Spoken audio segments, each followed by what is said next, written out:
Hi guys, welcome back to my channel. তো আমি বিদিশা আর আজকে এই এখন বাজে 6টা। তো 6টা থেকে আজকে ব্লগটা স্টার্ট করছি, কারণ আজকে সকালেও মর্নিং শিফট চলছিল আমার। এখন রোজ মর্নিং শিফটই চলবে, তো যার জন্য এখন বিকেলের ব্লগই বেশি দেখতে পাবে। তো যাই হোক, এখন আমি রেডি হয়ে গেছি এসে। তো এখন আমরা সিটি সেন্টার 2 যাব। তো তার আগে নন্দিতা ডাক্তার দেখাতে যাবে। ওর কদিন ধরে দাঁতে খুব ব্যথা হচ্ছে। অ্যাকচুয়ালি দাঁত মাজা তো উচিত না, দিনে দুবার, তো একবার মাজে সকালবেলা। মাঝে মাঝে সকালবেলা দাঁত ব্রেকফাস্ট করে না, তারপর দাঁত মাজে। তো এরকম অবহেলা করতো, যার জন্য এখন বুঝতে পারছে। ও দাঁতের ডাক্তারখানা যাবে, তো ওর সাথে আমরা বেরিয়ে পড়বো। তারপর ডিউটিও আছে, তো একসাথেই বেরিয়ে পড়ছি। আর তারপর আমরা সিটি সেন্টার 2 যাব। তো কিছু কাজ আছে, কিছু কেনাকাটা আছে, তো দেখতেই পাবে তোমরা। তো আগের ব্লগে যেরকম বলছিলাম, তিয়াশা প্রত্যেকদিন এটা করে, তোরা রেডি হ, তোরা রেডি হ, আমি রেডি হয়ে গেছি, এরকম বলে। বল নন্দিতা, বলে না? রোজ বলে। এখন বেরোবো, তিয়াশা রেডি হওয়া শেষ হলো তবে তো বেরোবো। আমার হয়ে গেছে, আমাকে এত দেখানোর কিছু নেই। তুই এখন রেডি হতে পারিস নি? এই তো আর এক মিনিটও লাগবে না। এটা কি ধরনের কথাবার্তা? তাহলে রোজ বলিস কেন যে আমি রেডি, আমি রেডি? তোরা অনেক টাইম লাগাস, আমার কতক্ষণ টাইম লাগলো ভাব? মোটেই না নন্দিতা, আমরা টাইম লাগাই? আমরা টাইম লাগাই না, তুই রোজ লেট করিস আর আমাদের নামে দোষ দিস। চল, হয়ে গেছে চল। হয়ে গেল কি করে? তুই তো এখনো করে যাচ্ছিস। হয়ে গেছে, নে, ঠিক আছে। তিনটে নিয়ে নাও।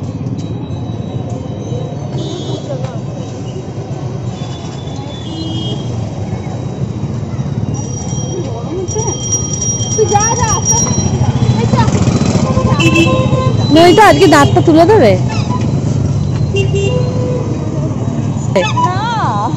আজকে কি তোর দাঁতটা তুলে দেবে? আরে এমনি 7 দিন কি 10 দিন পরে একটা চেক মানে দেখাতে বলেছিলাম, ওটা দেখাচ্ছি। তোলার জন্য বলেছি যে তুলতে হবে, কিন্তু আমি জানি আজকে তুলে নে, আজকে তুলে নে। দাঁত তুলে তো রেস্ট নিতে হবে একদিন। তিয়াশা এখন ডাল পকোড়া খুঁজছে খাবে বলে। ডেন্টিস্ট আছে? নইটা আজকে দাঁতটা তুলে দি।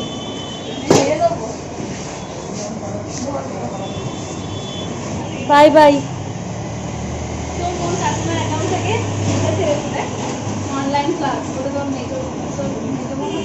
ছোট বোন, হ্যাঁ, ও তো পাকা। এখনকার বাচ্চারা এতটাই পাকা হয়। আমার বোন মা ফেসবুক খুলেছে নতুন নতুন, এইসব শেয়ার করছে। দেখতে পাওয়া যাচ্ছে কিনা বুঝতে পারছি না, মানে অনলাইন ক্লাস হচ্ছে, তো অনলাইন ক্লাসের স্ক্রিনশটটা মায়ের প্রোফাইল থেকে শেয়ার করেছে। মানে এত পাকা। কবে দিয়ে গেছিস জামাটা করতে? অনেক দিন আগে। আর একবার প্রচুর বৃষ্টি হলো। তো এখানে একটা আন্টি আছে, ওই আন্টিটার কাছে জামা দিয়ে গেছে তিয়াশা নন্দিতা। কি করাতে দিয়ে গেছিস?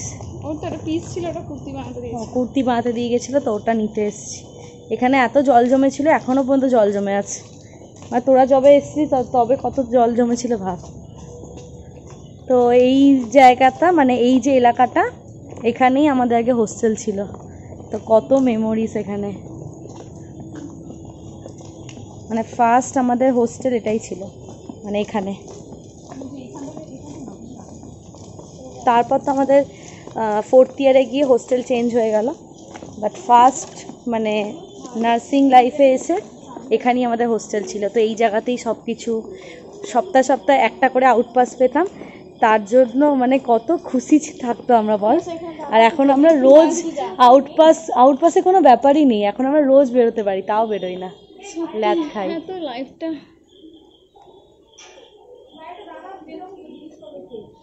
আমি বাইরে দাঁড়িয়ে আছি। সত্যি নিচে এসে দরজা খোলা আগে জিজ্ঞেস করে কেন? সবাই ভয় পায় আমাদের ঘরে ঢুকতে দেখি।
অনেকক্ষণ ধরে দেখে ফেলেছি না।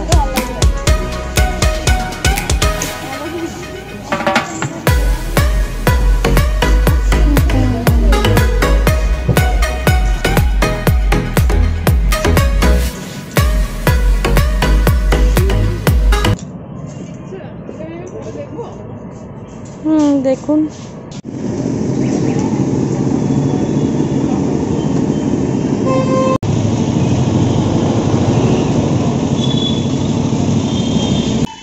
আমরা সিটি সেন্টারের বাইরে বসছিলাম, সিটি সেন্টার বন্ধ হয়ে যাচ্ছিল, 9টা বাজতে যাচ্ছিল। তো এখন আমরা কোথায় বসবো ঠিক করতে পারছিলাম না, তো বাস স্ট্যান্ডে বসে আছি। মানে এমনই অবস্থা। আর তিয়াসা এখানে বসে বসে ডাল পকোড়া খাচ্ছি। কত খাবি ডাল পকোড়া? ও বসে বসে ডাল পকোড়া খাচ্ছে। আর আমার তো টেনশন হচ্ছে, রাত্রিবেলা বিরিয়ানি খাবো তিয়াসা বলছে। ভাবছি যদি আবার শরীরটা খারাপ করে যায়। পজিটিভ ভাবলেই ভালো হবে। তো সেই জন্য ল অফ অ্যাট্রাকশন। বিরিয়ানিটা নাকি ল অফ অ্যাট্রাকশন। হ্যাঁ যা তা, তুই যদি ভাবিস আমার কিছু হবে না তো হবে না। তো আর বাড়ি গিয়ে একটা কথা বলবো তোমার সাথে, শেয়ার করবো। তুই তো হয় গিফটটা। ও